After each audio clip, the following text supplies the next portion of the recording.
And speaking of what you're seeing, we have been talking a lot about tornado aftermath and damage this afternoon. We've been showing you the damage in Purcell. And here to talk about this and how all of this unfolded very early this morning, we have the Purcell Police Chief, Bobby Elmore, joining us live. Chief, we really appreciate the time. Walk me through what this morning was like for you and your department. Sure. So it was pretty much a surprise. We didn't expect to get hit with the tornado this morning. There was nothing really tracking. When it hit, we all had to pretty much jump into action. We had trees blocking roadways, reports of pieces of roofs missing on residentials, and maybe one industrial building. Our crews, like I said, scrambled to find out what the path was, and we did a great job of clearing all that up and then determining what we needed for resources and to get our power back on, which is our priority right now. Yeah, Chief, I was going to ask you about priorities and how you set those in a moment like that. Obviously, it just happens, as you said, it's very surprising when these spin-up tornadoes pop down and make damage and then pop away. In the moment, what is your first priority at that moment, and then where do you go from there? Well, first, we want to make sure everybody's safe and there's not any injuries. Not only did it cause havoc within town, we had traffic crashes on the interstate, rolled over semi.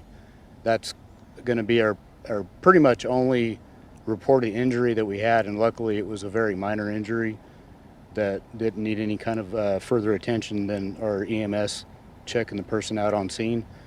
But all of our departments kicking in together, going out to see what we have, and then report back to all the supervisors, get together.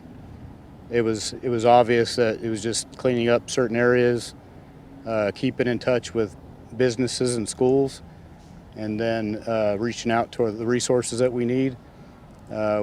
In the case of the power situation, we reached out to OMPA, the Oklahoma Municipal Power Association, along with Stillwater, Edmond, Lexington. All the surrounding agencies are down here right now. We've got 5 to 6 crews beyond the city of Purcell working on getting the power back up.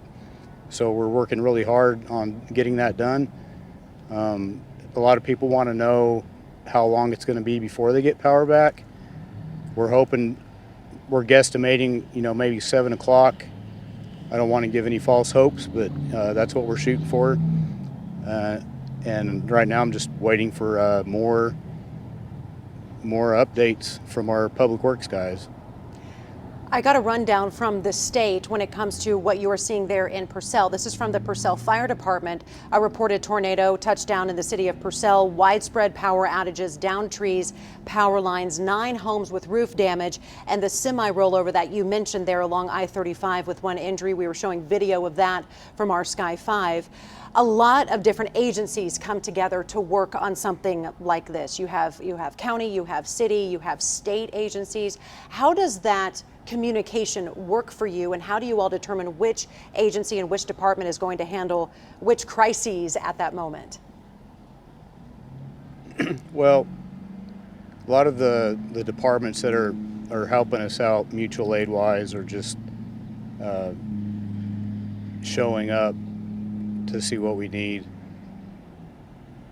They're really at the time is just kind of driving around to see if they can locate any kind of hazards that we might come across, that we can either block roads off. But as far as responsibilities for the city, our fire chief, emergency manager, we keep logs of manpower and exactly what kind of damage that we're dealing with to report to the state or on the federal level if needed. But that's really it. I mean, right now, we just ask people to stay aware of their surroundings and report any kind of hazards that they might come across. Like I said, there's a lot of down poles. there might be some that we have not located yet in an alley or something. So if somebody comes across something like that, stay away from it and please notify us. Well, I know it's been a long day of work, and it will be many long days probably to come for you guys down there in Purcell. Police Chief Bobby Elmore giving us an update on the work that's happening. We thank you, sir, for your time, and we thank you for your service to that community. Thanks very much. Thank you. I appreciate it. You have a good day. Thank you.